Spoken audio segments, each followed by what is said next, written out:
waxaan salaamayaa ugu horeyntii shacabka Soomaaliyeed meel walba ay joogaan 23 February 2017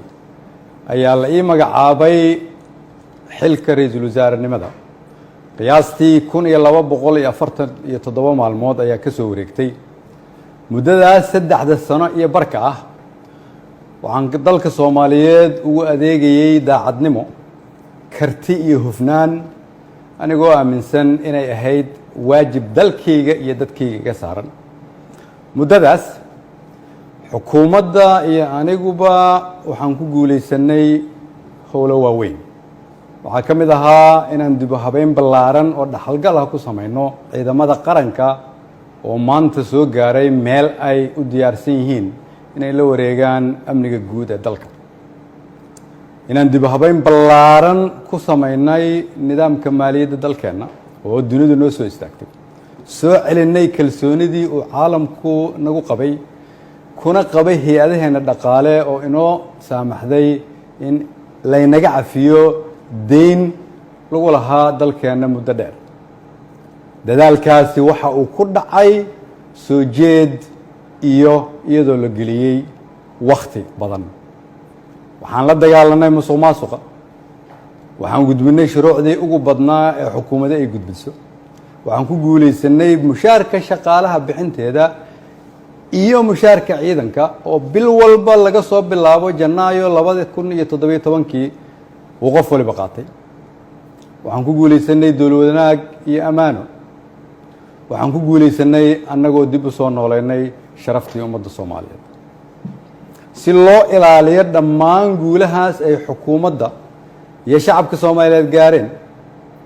dhammaan shacabka Soomaaliyeed oo qayb ka ahaa rabana in la sii joogteeyo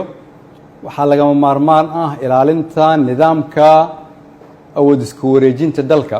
oo si dimuqraadi ah u dhacda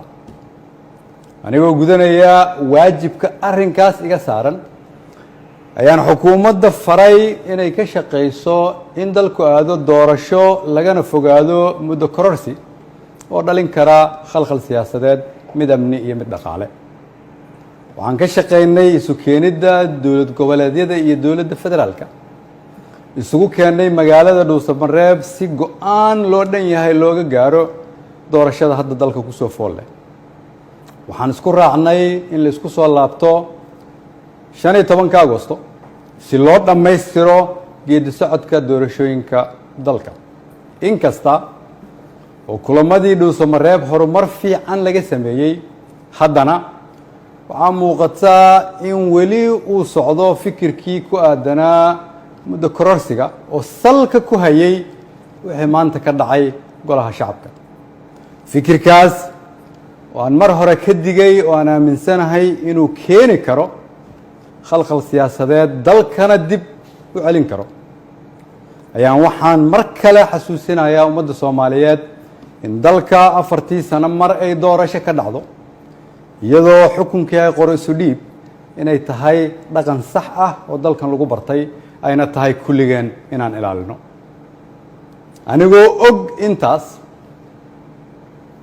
anigoo og in wixii maanta golaha shacabka ka dhacay ay ahaayeen sharci darro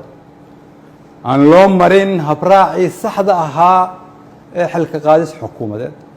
anigoo og inaanay ku jirin ajandaha anigoo og inaan laga doodin anigoo og inaan loo codayn anigoo og inaanay waafaqsanayn dastuurka iyo shuruucda dalka haddana waxaan go'aansaday inaan anigu ummadda Soomaaliyeed u noqdo tusaale oo aan iska casilo xilka aan ummadda Soomaaliyeed u hayay anigoo dhowraya midnimada dalka iyo inaan dib loogu laaban burbur iyo dhibaato si aan ugu tiro shacabka Soomaaliyeed qaybna aanan uga noqon khalkhal iyo dib u dhac siyaasadeed oo dalka ku dhaca mid dhaqaale iyo mid amni mid bulsho ayaan sida ummadda Soomaaliyeed ugu baratay waxaan u noqonayaa tusaale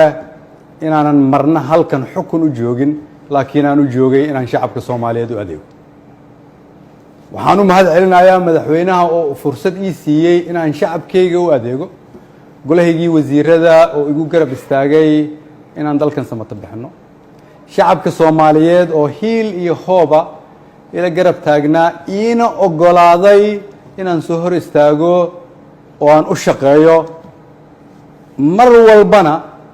garabkayga taagnaa iina hiiliyey waxaan u mahadcelinayaa saaxiibada Soomaaliya oo xilliyo adag iyaguna na soo garab istaagay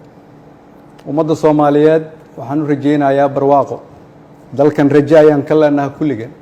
dalka ayaa kulligeen inaga weyn cid waliba waa inay aqbashaa in dalka loo turo maanta waa maalinteydii aniga ayaa u turay dalka shacabka Soomaaliyeed meel walba ay joogaan waxaan leeyahay waxaan idinkuga adeegay awooddii ugu sarreysay oo aan awoodo haddii ay wax iga khaldameen waxaan idin weydiinayaa inaad cafisaan